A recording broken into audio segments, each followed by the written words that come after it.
Hey guys, it's Sasha with Rice and Raw, and I have been waiting to make this video for so long. I've been waiting for myself to, be at this point in my life where I can make this video.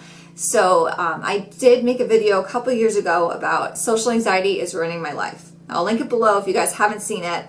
But that video, it really is so special to me because it was a moment where I got to really identify what I'm struggling with, and I got to get to the heart of the problem as to what I was doing to myself that would create this social anxiety.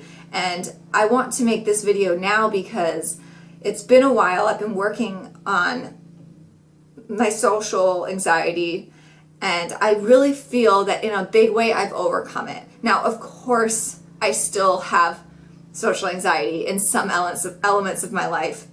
And definitely in certain social situations, it crops up. But when I approach a social situation, when I'm in a social situation, and when I walk away from the social situation, it is completely different the way I approach it. It's completely different, my feelings in that situation, and then walking away from it, I feel fulfilled. I feel good. I don't feel like, oh my God, that was so embarrassing. I'm so awkward. I totally ruined that. They're going to hate me. Like, they're never going to want to talk to me again. I'm such a loser. Like, that is how I walked away from every conversation I used to have when I was, I want to say when I was younger, but it wasn't even that long ago. But I have been consciously working on this because it has been holding me back in my life, and it is time to get over it. And I decided that, and in that video I got to really find the heart of why I was doing this, why this manifested and created in my mind. So I want to share what I have done, the steps I've taken in this video, because it has helped me so much, and I really feel that it's going to help you guys.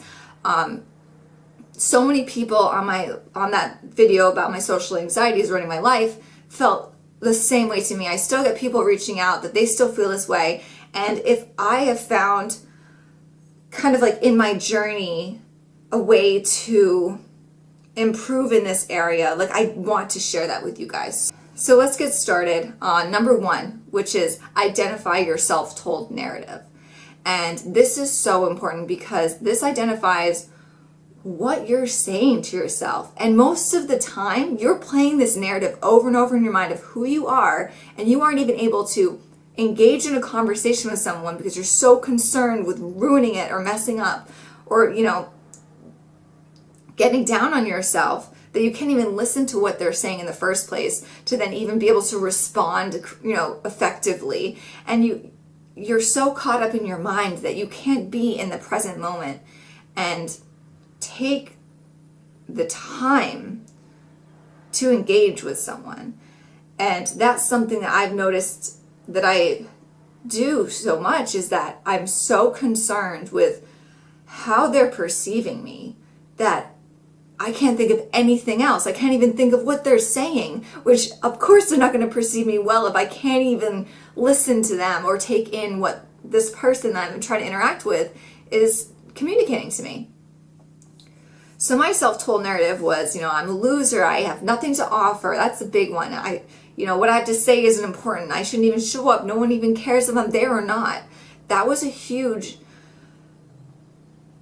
that was a big, anchor in my life that I just clung to, that I developed back in high school or even probably middle school, that I just believed and created this narrative of who I am. And you are who you say you are. And so if you're telling yourself days and months and years that you are this certain being, you're going to act accordingly. So that's why it's so important to identify what you're telling yourself, what story you've created as to who you are. And hopefully that will open some doors as to, well, why do I think this? It definitely dates back to this conversation, what this person said to me and how I felt in this situation when I was younger. And then you start to realize that why should I base who I am now on something someone told me back in middle school, So once you've kind of mulled through that, and that could be a little painful, honestly. So once you identify what your narrative is, obviously you need to address and change that so it suits you and serves you. And to do that, you need to identify what empowers you. And that would be two things: what you love to do and what you're good at. So you got to work in your unique ability and identify like what empowers you, what makes you feel so good. I remember doing this exercise at a work event, and it asked what empowers you, and it wasn't necessarily just work stuff. Like one was even dance, and I'm like, dancing empowers me. I love to dance. So it needs to be like, an activity that you really enjoy to do. It doesn't necessarily have to be something that you're good at. And then you need to identify things that you're good at and start to see, well, I like to do this and I'm good at this. And you start to make this list in your mind, or even you can even make a manual list. And you are going to start to build on this list. Start to focus on these activities and start to like press away things that you're not good at, things you don't enjoy. And now when I say that, I'm not saying being social and being in social situations. It's not a cop-out. I'm not saying run away from social situations. But as you start to work in your unique ability, you're going to grow confidence in yourself. You're going to feel that you can bring value to the table. Like I said, that was something that I just didn't feel that I had, is value. What value do I have? None. Like that was honestly my answer, like none. Like I bring no value to the table that anyone else can bring. Like there's no reason for me to be on the team, it's a wasted spot, that kind of mentality. But now, as I've built up this list of things that I'm good at, things that I love to do, I honestly feel like I bring value to the table, a different perspective, a different insight that maybe others may not have. And it doesn't even necessarily have to be comparing yourself to other people. Like there might be hundreds of people who can do the same thing as you, but if you can do it well, that's valuable. And like I said, this isn't a cop-out for not engaging in social situations. And so for number 3 of the steps, you need to throw yourself into uncomfortable social situations consistently. I'm not saying do it once every other month or so. Like you need to do it I want to say every day, but that seems really intimidating. So you can start with once a week, putting yourself in a social situation you typically would avoid completely. This could even be like parties, because I know a lot of people don't even like to go to parties because it can be so stressful, especially for me, like work event parties. I avoid them like, I can typically avoid them like the plague, but I know that it's good for me to go and to network and to put myself out there to feel a little uncomfortable, because typically at the end of the night, I have networked, I've made new contacts, new friends, and built up friendships even more. And what I love about my job, which I also hate about my job, is that I'm constantly put into these social situations that are terrifying. And sometimes it's gotten to the point where I don't have time in my schedule to even stress about it beforehand. I just need to go in and execute. There is no other option. And sometimes when you have that type of pressure, when you completely immerse yourself into something that you're terrified of, you're going to adapt and you're going to evolve. You are forcing yourself to evolve. You're putting yourself into a completely different environment, and you're going to have to adapt. And you will, because you have that ability to. And something that has helped me so much is practicing talking to people face to face, like one-on-one. I didn't even plan this, social interaction. You saw me to be here, I'm here. I'm going to go talk to you. And I hate doing this. I don't want to go talk to anyone. I'm so scared, but I do it anyway, because after that I feel good. And it's not, in the beginning when you start to do this, you see a friend on the street, or, like at the gym, or, going to a party with people that you don't know too well. Maybe you only know 1 or 2 people who are going to the party. Do it anyway and go. And the first couple times you do it, you're just going to be rushed. You're going to try to get out of that conversation as quickly as possible. But challenge yourself to stay there. And that's something that's been so important and critical to my development, is to stay there. And to ask, when you have no idea what to do, ask them questions about themselves. Because people love to talk about themselves. I love to talk about myself. Like, you probably love to talk about yourself, be interested and genuinely care and ask questions, because they will start to create the dialogue. You just have to kind of force yourself into that situation and force yourself to stay there. And for me, the sign off is really hard. I'm like, do I leave now? Like, are you done talking to me? So I would say own the sign off, which there's so many times I have been like in a conversation with someone and I'm just like, I feel that maybe they're done talking, but maybe they weren't. And I'm like, okay, well,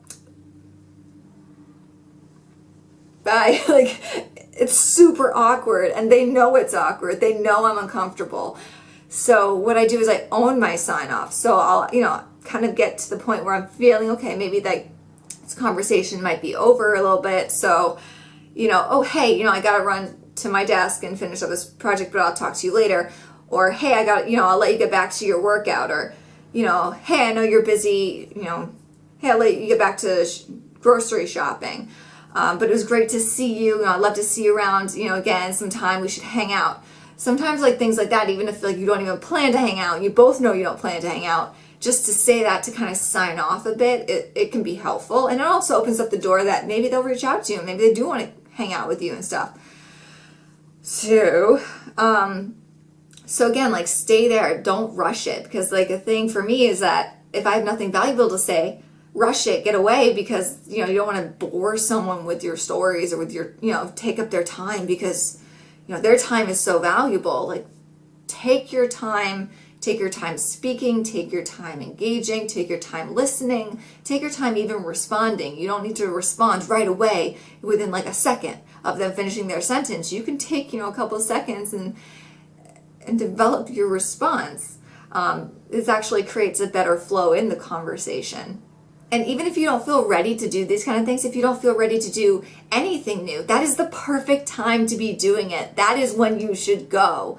Gosh, I have these friends who they have challenged themselves to go up to people on the street just to have conversations with them. Like no other intention but to work on communicating and talking to strangers. And at first I was like, that's the craziest thing ever. Why would you do that? But now that I've been working on it kind of in my own safety zones, like when I'm at the gym or when I'm at work, I wouldn't be nervous, or, like even neighbors or something, but I wouldn't be nervous now to go up to someone on the street and ask them about themselves and just make a conversation. I have kind of gone to that level where that's no problem. And I totally understand why you would do that because, you're immersing yourself there. You're jumping into the sharks, but guess what? It's really not that scary because, either people are going to be busy, they're going to want to get on with their life, whatever, and you're probably never going to see this person again, or they will be genuinely happy that someone just tried to make conversation with them. An easy segue into this is when you're in the grocery store, and for me sometimes like if I'm in like the butter aisle with like, and I know that there's a vegan butter there, and there's someone kind of like figuring out like, which butter should I get today? I'm like, hey, like this is my favorite butter, check it out, it's really good, and what's really great about it, it's made with all plants. There's no cholesterol, no animal products. You throw that in at the end. Sorry guys who aren't vegan. I'm a vegan channel if you don't know. But to kind of make conversation even about, it doesn't need to be that long of a conversation, but just to kind of get yourself to interact with people. You don't need to be abrasive and like go up to them on the street and like try to stop them from walking. Like, hey, come talk to me. You can make it a natural kind of situation. But it also kind of gets you immersed into working on talking to people and not shitting bricks right before you're about to do it. So like I said, when you immerse yourself completely into a situation, like you will be forced to evolve. And that's something you want to do at this point. Like don't delay working on your social anxiety. This is something you need to work on every day that you can possibly mentally manage. Because after, I would say, if you're consciously working on socializing, and even if you put yourself in a situation and it's awkward as fuck, but you could just keep putting yourself into social situations and you get less and less awkward, it becomes more and more natural because you keep immersing yourself. I would say, honestly, in like 6 months, you're going to start to see a huge difference. And again, if you're working on your confidence as in what empowers you, what are you doing in your life that empowers you, that you love, that you're good at, focus on those things, because when you're in social situations and you start to feel that doubt, like, oh, wow, I'm such a loser, I'm so awkward. Like, no, I'm really good at these things. and, like certain things that, I jump back to, hey, I'm really good at, I kill it at the gym. That is who I am. I am a beast at the gym. Like, that might not necessarily matter in a social situation, but gosh, that gives me confidence. So, like, in my heart, like, I'm here, like, I'm okay. Like, I do have value. It's not like I don't have anything in this world to offer. So to build up kind of your own narrative of who you are and what you're about, it's kind of like building your own brand. If you really believe in your brand and you believe in yourself and who you are, it's going to be very easy to communicate with people because you won't have all this doubt pinging.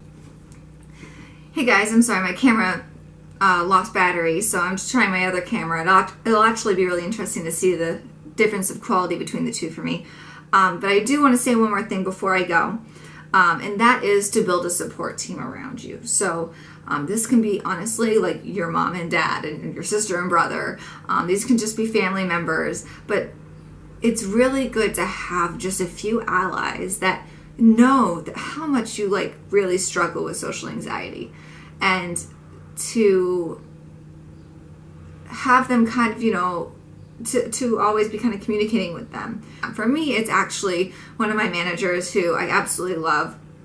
I feel very comfortable talking to her, and she knows like kind of who I am, and I'm a little awkward and what I'm about, and she really is someone I can look up to, and at the same time she really supports me in whatever I'm working on at the time. Same thing with my boyfriend. Very similar, someone I look up to at the same time really supports me, and they both understand that I have this social anxiety that I'm working on, and they challenge me to work on it as well. That's why it's important to build up this team around you. So my manager knows that I get very nervous about talking to people, and so she'll specifically ask me to do things that she knows will make me uncomfortable but will develop me over time. Same thing with my boyfriend. We'll have like conversations where he's like, hey, like, this is something I noticed that you do when you're hanging out with like a lot of people. Like, honestly, like I literally sometimes get so nervous in social situations where there's a lot of people that I throw up. I think every single time I've had a meetup, I have thrown up because I'm so nervous. It's like near the end all the time. And there's so much, I'm so overwhelmed that I actually throw up. And it's the weirdest thing. Even thinking about it makes me so nervous. Or